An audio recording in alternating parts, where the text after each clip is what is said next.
This is product DB. It's like our it's a core of our tool, and we created some tools that help you to scan products, like which is price list analyzer.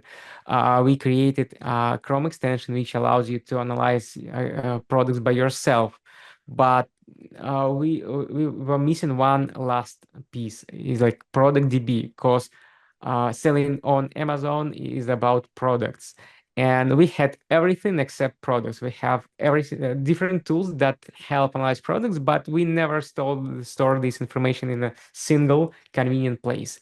Mhm. And now we come to product DB, which is like a product DB of every product you touch with seller assistant somehow, stored in product DB. You analyze product with extension, it's stored Mm, in product DB. You mm, analyze product with price list analyzer, it's stored in product DB. You create a purchase order, add the product manually to your purchase order. We backfill our product DB with those products and the information about the products. And it opens many possibilities. For example, you can filter products by supplier and create a purchase order right from here. You can compare different suppliers and prices. You can open the product and see in which purchase order was involved. What are the suppliers of the products, right? And also we have a history of the product, like when the mm. product was added, like it was added by import from price list analyzer. It was let me show Catan, like actually Catan. The history of the product shows like where how it was created, what did the costs what did the initial cost was on creation, what did the SKUs, how the cost was changed, Mhm. um, we show all the information and how we work with the products. And also you can, see the purchase orders where these products are involved. Like it products in this purchase order, we can spot it right here.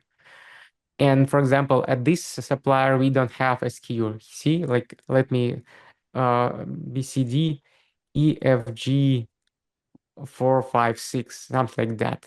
And I go to product again, and I see like, I updated my Mhm. SKUs right here. So, and also I can change default supplier to, analyze products by default from this supplier, or, you can open the price list analyzer and see like we have changed default supplier. And if you create a purchase order, it will be go to this supplier. And, you can compare if it's like lowest one. Next step, we're going to add, it's under development, it's not ready yet, is listings, where you can list products right from purchase order, and SKUs, where you can check all SKUs you have, and shipments. So we synchronize shipments from Amazon and get all the information about products shipped to Amazon. And what's important about shipments is that shipment has extra costs that needs to be allocated on costs of cost of product. Like, why we need SKUs and shipments. Actually, we have a product, and for example, we ordered from Asmadi, North America, right? But we don't get a free shipping right here, and they charge us, for example, $100 per shipment, right? Mhm. In this case, those $100 must be allocated to all these units, so Mm, it's a surplus to your costs. mhm. So when you do some analysis, you take into account the actual cost of product at supplier, right?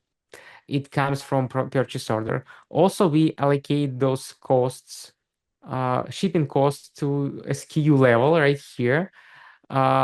Also, we get some prep costs and shipment and placement costs from FBA shipments. So in this case, you get the final landed cost at FBA, which allows you to to use these numbers for repricers to get some calculations, like more precise calculation to know if it's profitable Yeah. actually. Yeah. And this feature is under development. It works on my like local computer, but it's not published yet, and I hope it will be delivered in the March. So we Nice. will connect all the dots, like from sourcing to uh, discovery, source analysis, and sourcing.